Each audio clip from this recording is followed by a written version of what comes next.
जय हिंद दोस्तों, स्वागत है आपका हमारे चैनल निष्पक्ष भारत में।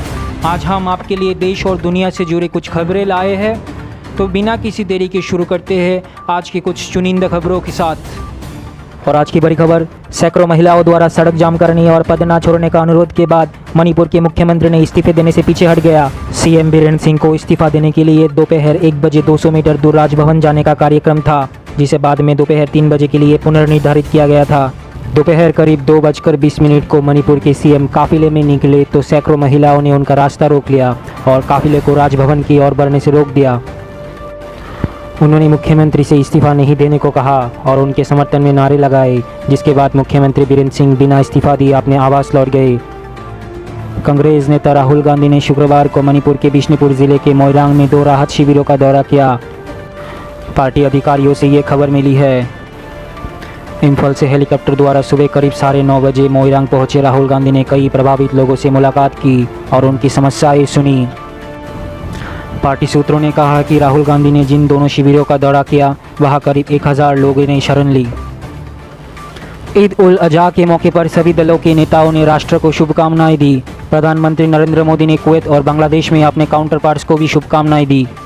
पीएम मोदी ने ट्वीट कर कहा, ईद उल अजहा की शुभकामनाएं, ये दिन सभी के लिए सुख और समृद्धि लाए, ये हमारे समाज में एकजुटता और सद्भाव की भावना को भी कायम रखे। ईद मुबारक। ट्रक में बीफ कैरी करने के संदेह पर ड्राइवर को पीट कर हत्या कर दी गई। पुलिस के मुताबिक 55 वर्षीय ट्रक चालक मोहम्मद ज़हीरुद्दीन हड्डिया एक रजिस्टर्ड फैक्ट्री में ले जा रहा था, जिनका मेडिसिनल पर्पज़ में यूज़ किया जाना था। इसी बीच मोहम्मद ज़हीरुद्दीन खोड़ी पाकर गांव के पास अपना ट्रक खड़ी किया था और उसके बाद वहां पे उनकी हत्या को अंजाम दिया गया। पुलिस ने घटना के संबंधित 7 आरोपियों को गिरफ्तार किया है। छत्तीसगढ़ के सुकमा जिले के एक गांव में एक उप सरपंच और एक शिक्षक की बुधवार शाम माओवादियों ने हत्या कर दी, क्योंकि वे सरकारी योजनाओं के बारे में जागरूकता फैला रहे थे और लोगों को शिक्षित कर रहे थे। पुलिस ने बताया है कि ये ग्रामीण ताड़मेटला के रहने वाले हैं। ये वही गांव है जहां 2010 में माओवादियों ने 76 सीआरपीएफ जवानों की हत्या कर दी थी। ये घटना बुधवार शाम को राज्य के डुलेर क्षेत्र में हुई, जो शीर्ष माओवादी नेता हिडमा की अध्यक्षता वाले पीपल्स लिबरेशन गरिल्ला आर्मी बटालियन 1 के मुख्य क्षेत्र के करीब एक माओवादी घर है। पुलिस ने दोनों लाशों की पहचान की है, जिनमें उप सरपंच का नाम मधवी गंगा, उम्र 40 वर्ष और शिक्षक की पहचान कबासी सुक्का, उम्र लगभग 35 वर्ष। नॉर्थ कोरिया द्वारा अपनी राजधानी में बड़े पैमाने पर अमेरिकी विरोधी रैली आयोजित करने के कुछ दिनों बाद यूएस ने उत्तर कोरिया के खिलाफ अपने नवीनतम शक्ति प्रदर्शन में शुक्रवार को कोरियाई पेनिनसुला में परमाणु सक्षम बम वर्षक विमान उड़ाए। साउथ कोरिया के रक्षा मंत्रालय ने एक बयान में कहा, लंबी दूरी के B-52 बॉम्बर्स ने पेनिनसुला पर अन्य अमेरिकी और दक्षिण कोरियाई लड़ाकू विमानों के साथ संयुक्त हवाई अभ्यास में भाग लिया।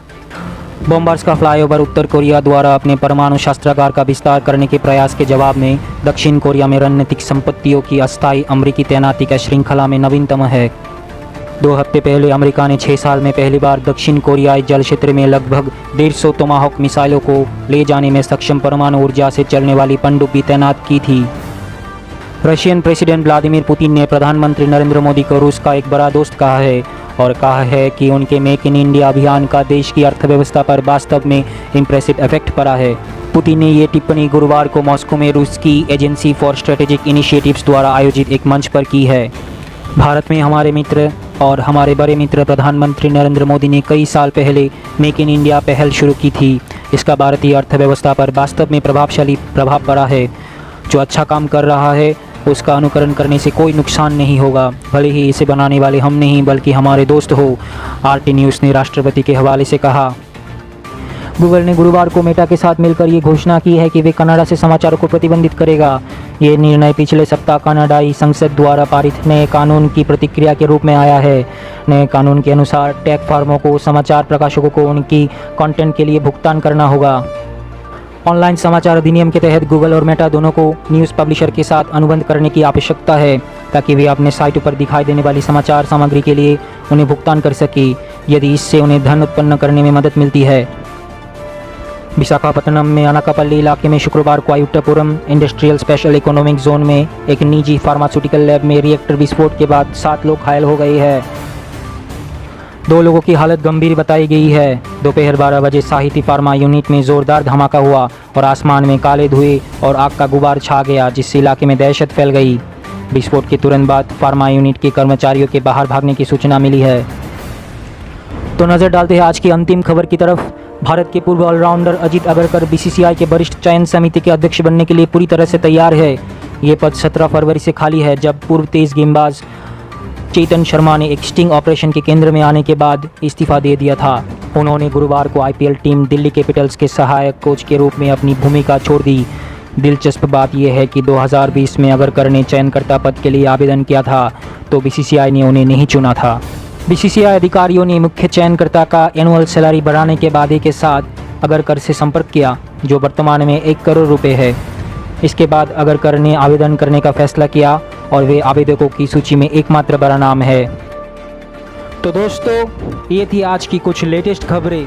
ऐसे ही लेटेस्ट अपडेट्स सुनने के लिए हमारे चैनल को सब्सक्राइब कर लीजिए और बेल आइकन को दबाना मत भूलिएगा।